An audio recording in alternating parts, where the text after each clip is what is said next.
Retiran a cientos de agentes de ICE de la ciudad de Minneapolis. El sorpresivo anuncio de Tom Homan, el zar de la frontera, ya provoca reacciones, pero asegura que los operativos no se detendrán.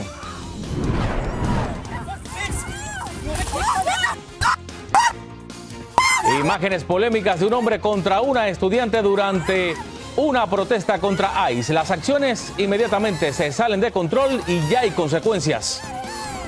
Le disparan a un joven con problemas de esquizofrenia.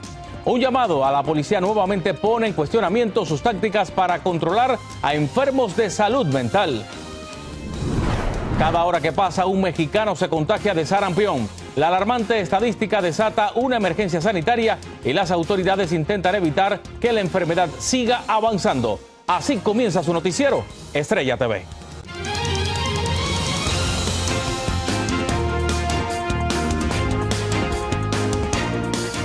Hola, ¿qué tal? Muy buenas tardes, bienvenidos a su noticiero Estrella TV. Les informa Abel Álvarez, gracias por acompañarnos.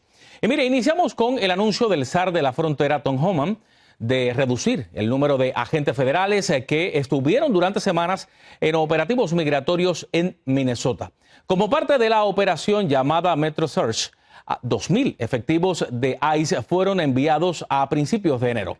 Semanas más tarde, 1,000 agentes de la patrulla fronteriza se unieron y en total, en su punto más alto, más de 3,000 agentes participaron en los operativos. Hoy cientos de estos agentes regresan a sus bases, pero Homan asegura que las redadas continuarán. Y nuestro corresponsal, Anthony Belchi, nos tiene esta historia. La Casa Blanca ha anunciado la retirada de 700 agentes de inmigración del estado de Minnesota. La decisión ha sido confirmada por Tom Homan, el zar de la frontera. Dice que el repliegue responde a una mayor cooperación con las autoridades locales y estatales y así cumplir con su objetivo de reducir al máximo la presencia de personal de ICE en la zona. My goal with the support of President Trump is to achieve a complete drawdown and end this surge as soon as we can. A pesar de la disminución de agentes, todavía quedan alrededor de 2,000 desplegados en Minnesota, una cifra mucho mayor de lo habitual. Homan ha dicho que las operaciones continuarán tanto aquí como en otras partes de Estados Unidos, con tal de seguir con las deportaciones masivas prometidas por Trump. And let me be clear, President Trump fully intends to achieve mass deportations during this administration, and immigration enforcement actions will continue every day throughout this country. President Trump made a promise. And we have not directed otherwise. Por lo tanto, esta decisión no significa el fin de las políticas de deportación, más bien es un cambio en el operativo que busca equilibrar la presión política y las críticas por acciones que han dividido a comunidades y legisladores de todo el país. Vamos a ser muy claros, la Casa Blanca tiene presente las elecciones de medio término y sabe que si siguen haciendo ese tipo de cosas, creo que van a perder mucho más, ¿no?, de lo que tienen previsto. La medida llega después de las crecientes tensiones por la forma en que se ha llevado a cabo la operación federal conocida como Operation Metro Search, que desde diciembre desplegó miles de agentes en la región. Están queriendo demostrar, bueno, vamos a bajar un poco la cantidad de agentes, vamos a reducir un poco la intensidad. Una situación que se ha vuelto insostenible y que ha quedado marcada por protestas y enfrentamientos con residentes, dejando como saldo la muerte de 2 personas. No es un cambio de estrategia siquiera, es en esta situación particular bajar un poco la temperatura, tratar de demostrar alguna voluntad. Y los efectos de esta operación en Minnesota siguen siendo objetos de debate, investigaciones y protestas en todo el país. Anthony Belchi, Noticias Estrella TV. Y a propósito, el presidente Trump señaló en entrevista con NBC News que quizás podría usar un toque más suave en su campaña migratoria. Las declaraciones del mandatario llegan luego de un importante rechazo nacional, sobre todo tras las muertes de Renee Wood y Alex Prairie, incluyendo las críticas de algunos destacados congresistas republicanos. El presidente enfatizó que aprendió que probablemente podría suavizar la táctica, pero dijo, y cito, aún deben ser duras. Sigue viral en redes sociales el video donde se ve a un adulto involucrado en una pelea con estudiantes de preparatoria en Austin, Texas. Tiene que verlo.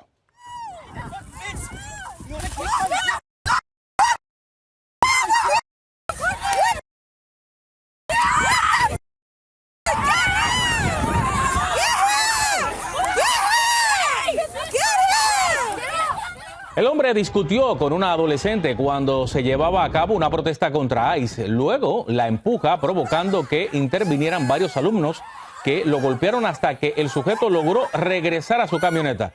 Las autoridades determinaron que Chad Michael Watts, de 45 años, al parecer del movimiento MAGA, fue el agresor principal y enfrentará cargos. En Los Ángeles, California, varias escuelas vieron salir de las aulas a sus estudiantes, quienes se volcaron a las calles para exigir un alto a las redadas migratorias. Ahí está Fernando Mejía, a quien muchos de los alumnos le dijeron estar indignados por la persecución de los inmigrantes y de sus propias familias. Miles de estudiantes de escuelas secundarias y preparatorias de la ciudad abandonaron este día los salones de clase y salieron a las calles a protestar en contra de la administración del presidente Trump y de sus tácticas que ellos consideran crueles, peligrosas e inhumanas. Me molesta que están sacando a la gente de sus casas, separando familias, es lo que me molesta mucho, porque yo también soy hija de inmigrantes. No fue una protesta exclusiva de hijos de inmigrantes. Este día se unieron de todas las razas, piden porque las redadas finalicen. En las calles hay un total apoyo para los estudiantes. Porque ellos son hijos de padres inmigrantes y ellos están sufriendo lo que está pasando aquí en Estados Unidos. Ya aquí parece terrorismo. Este tipo de activismo liderado por estudiantes data de la década de los 60. En aquel entonces, estudiantes de la parte este de la ciudad utilizaban estas marchas como una poderosa herramienta de activismo. En aquel entonces se protestaba por la desigualdad que había de los mexicoamericanos con el resto de la población de Los Ángeles. Que nos vamos a seguir movilizando los estudiantes, la comunidad, para sacar a Donald Trump de la presidencia. No queremos tener un estado fascista. Ahora es una nueva generación de estudiantes que continúan con esa tradición y exigen cambios a una política antimigrante que está aterrorizando, separando familias y hasta quitándole la vida a ciudadanos estadounidenses. La hipocresía en el gobierno. Sí, eso es lo que más me molesta, que se quejen de actitudes de los inmigrantes cuando es el mismo gobierno quien están cometiendo crímenes y delitos, nuestro propio presidente igual. Muchos de los estudiantes presentes son hijos de padres indocumentados y dijeron que su presencia es para hablar por ellos y por sus esfuerzos de dejar sus países en busca de un futuro mejor. Fernando Mejía, Noticias Estrella TV. Y la Secretaría de Seguridad Nacional y altos mandos de la patrulla fronteriza celebraron hoy un año de la que calificaron como la frontera más segura de la historia. Kristi Noem arremetió contra el gobierno de Biden diciendo que tuvo la peor de las crisis humanitarias de la izquierda. Señaló que permitió la entrada al país de millones de inmigrantes sin ser investigados y mencionó que se han decomisado más de 600,000 libras de fentanilo. El hombre que intentó asesinar a Donald Trump en West Palm Beach, Florida, pasará el resto de su vida en prisión. La juez federal, Aileen Cannon, dictó hoy la sentencia para Ryan Ruth, de 59 años, quien cometió el delito en el Trump International Golf Club en septiembre de 2024, donde fue descubierto escondido en unos arbustos. A la pena se suman 7 años adicionales obligatorios por un crimen relacionado con armas de fuego. Y el intento del presidente Trump de mantener control de la Cámara Baja sufrió hoy un fuerte golpe. La Corte Suprema permitió que California use un nuevo mapa congresional, lo que representa una derrota para los republicanos, quienes alegaban que uno de los nuevos distritos fue rediseñado basado en raza y no en política. El nuevo mapa en California fue en respuesta al redistrito partidista en Texas que benefició a los republicanos. Y un exteniente que escapó más de 2 décadas de Venezuela tras desafiar al entonces presidente Hugo Chávez fue detenido en una visita migratoria de rutina en Florida y ahora corre el riesgo de ser deportado. Él y su familia aseguran que si vuelve al país podría esperarle la muerte. En Miami, Ronald Hacha tiene más detalles de esta historia. Germán Rodolfo Valera López es uno de los 32 militares venezolanos que el 22 de octubre del 2002 se levantaron en la plaza de Altamira, en Caracas, contra el entonces presidente Hugo Chávez. Este grupo de la milicia denunciaba las relaciones de Chávez con la guerrilla colombiana. Ahora, 20 años después, Germán Valera vive una nueva pesadilla. A sus 52 años podría ser deportado a Venezuela o quizás a México y encontraría la muerte. Ayer estuvo en un aeropuerto de ICE por casi 11 horas donde le decían que iba a irse para Venezuela. Pero esas 11 horas de ayer fueron, me imagino, para mi hermano algo muy terrible. Se encontraba en una cárcel, en un aeropuerto, rodeado de 100 venezolanos, o sea, no había ninguna otra nacionalidad. Su familia está destrozada. Su madre, su esposa, sus 3 hijos dependen económicamente de Germán, quien tiene una empresa de transportes. Germán tiene un récord limpio, solo 2 multas pequeñas de velocidad. Sin embargo, el 21 de diciembre del 2025, en su visita de rutina a ICE, fue detenido y su salud ha empeorado. Condición de salud que tiene que tener acceso a sus medicinas y someterlo pues a una serie de violaciones de derechos humanos. Un regreso a Venezuela sería una sentencia de muerte segura. Inclusive ir a México, que supuestamente es un tercer país seguro, no lo es, porque hay carteles de narcotráfico que han sido denunciados por su relación con el cartel de los soles en Venezuela. José Colina, conocido activista y presidente de BEPEX, enfrentó el proceso de asilo junto con Germán, pero les fue negado porque la cúpula de Hugo Chávez les inventó actos terroristas que jamás fueron probados, ni hubo evidencia alguna. Nosotros ingresamos a los Estados Unidos en el año 2003, solicitamos asilo político y fuimos protegidos por la Convención de las Naciones Unidas contra la Tortura. Entonces, en estos momentos que él esté detenido por el Servicio de Inmigración de los Estados Unidos, habiendo cumplido con todos los requisitos por más de 20 años. Para Estrella News, soy Rodalacha. Y el exministro de Industria de Venezuela, Alex Saab, fue arrestado de nuevo hoy en Caracas. El empresario colombo-venezolano, considerado un cercano aliado de Nicolás Maduro, fue detenido en un operativo en el que participó el FBI. Saab fue capturado en el 2020 en Cabo Verde y extraditado a Estados Unidos, donde fue liberado en diciembre de 2023. Regresó a Venezuela y se reincorporó al gobierno de Maduro. Hasta ahora se desconocen los cargos que enfrentará. Y con esto nos vamos a una pausa, pero no se muevan porque hay más al regresar. Joven con esquizofrenia es baleado por policías en su casa. Su familia solo había llamado para pedir paramédicos. Crece la alarma en México por la rápida propagación del sarampión. Temen una emergencia sanitaria en medio del Mundial de Fútbol. Gracias por seguir con nosotros aquí en el noticiero Estrella TV. Mire, un joven con esquizofrenia terminó en el hospital luego que un oficial le disparó en su casa, a pesar que la familia había llamado al 911 pidiendo paramédicos, no la policía. El caso reavivó el debate sobre la forma en que son manejadas las crisis de salud mental. Por eso vamos hasta Nueva York. Ángela González tiene el reporte de lo sucedido. Una llamada al 911 para pedir ayuda terminó en tragedia para una familia de Queens, Nueva York. En el video de la cámara corporal de los oficiales se observa cómo ingresan a la vivienda y cuando se disponen a entrar en la sala, un joven de 22 años identificado como Javes Chakraborty y con antecedentes de esquizofrenia se acerca a los policías sosteniendo este cuchillo de cocina en su mano. Pese a los esfuerzos de una familiar por intervenir, uno de los oficiales disparó al joven que fue llevado al hospital, lo que ha desatado una nueva polémica sobre cómo manejar las crisis de salud mental. Llevamos mucho tiempo ya pidiendo de que se entrenen equipos especiales en manejar este tipo de situaciones, pero aquí en Nueva York lamentablemente no tenemos las facultades ni las camas psiquiátricas necesarias para poder lidiar con el reto que tenemos.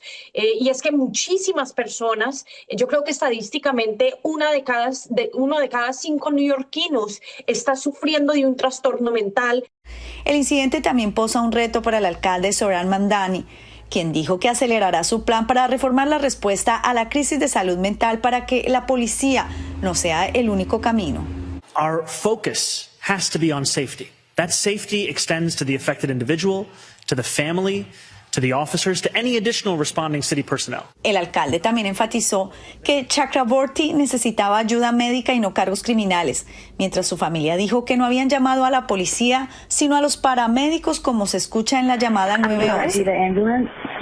Además, dijeron que los policías los habían interrogado sobre su estatus migratorio luego del incidente, algo que está bajo investigación.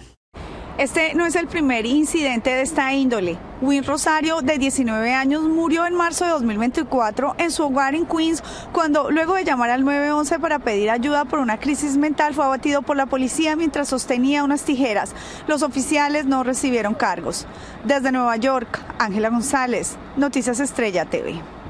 Y atención porque la Organización Panamericana de la Salud lanzó hoy una alerta epidemiológica por el brote de sarampión en la región.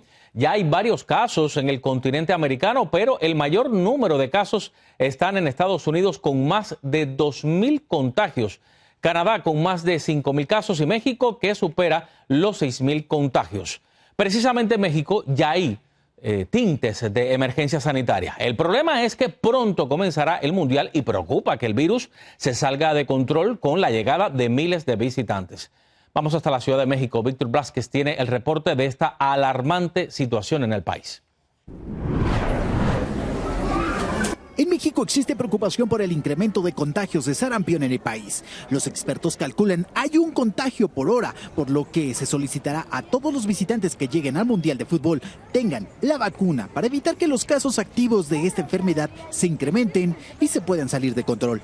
Así lo expresó la jefa de gobierno de la capital del país, Clara Brugada. Frente al Mundial también estamos tratando de garantizar que la Ciudad de México esté muy protegida al respecto y obviamente las personas que vengan de fuera estaremos solicitando a la Secretaría de Relaciones Exteriores que se vacunen contra el sarampión. Y es que el sarampión entró en una fase crítica al detectarse 1.153 nuevos casos en las primeras 3 semanas de este 2026, para acumular alrededor de 8.000 casos y 25 defunciones en los 32 estados. Que se las pongan porque creo que es algo importante en la vida para todos, tanto para un niño como para un adulto como nosotros, porque así nosotros nos contagiamos a los bebés, entonces pues sí, hay que ponernos las vacunas.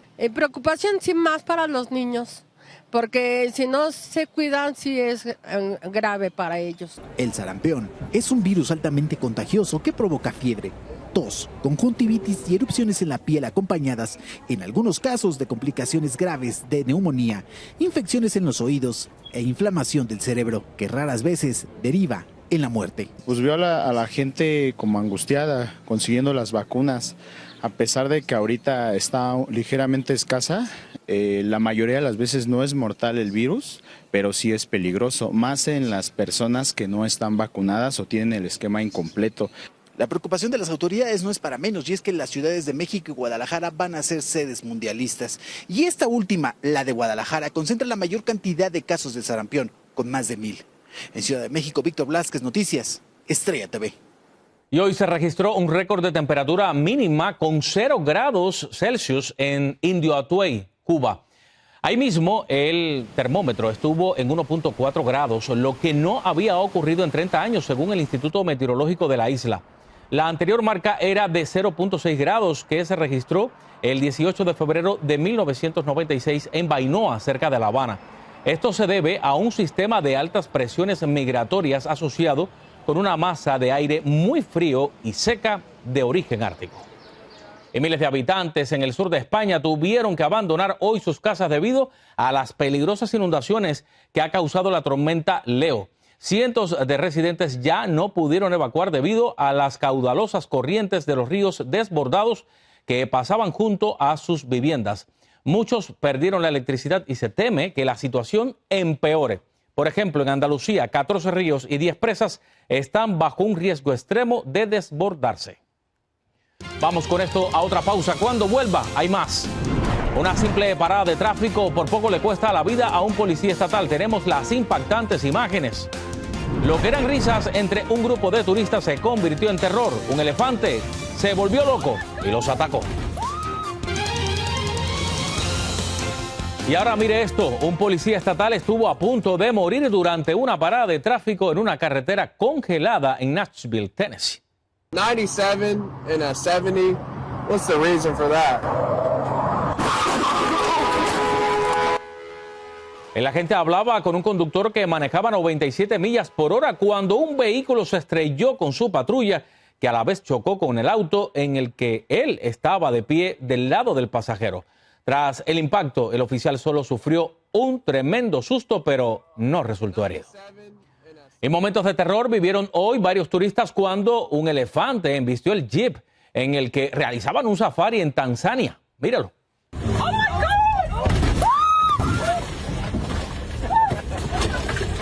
El enorme paquidermo se lanzó contra el vehículo al que le rompió un vidrio y a punto estuvo de volcarlo, provocando que todos los pasajeros comenzaran a gritar despavoridos.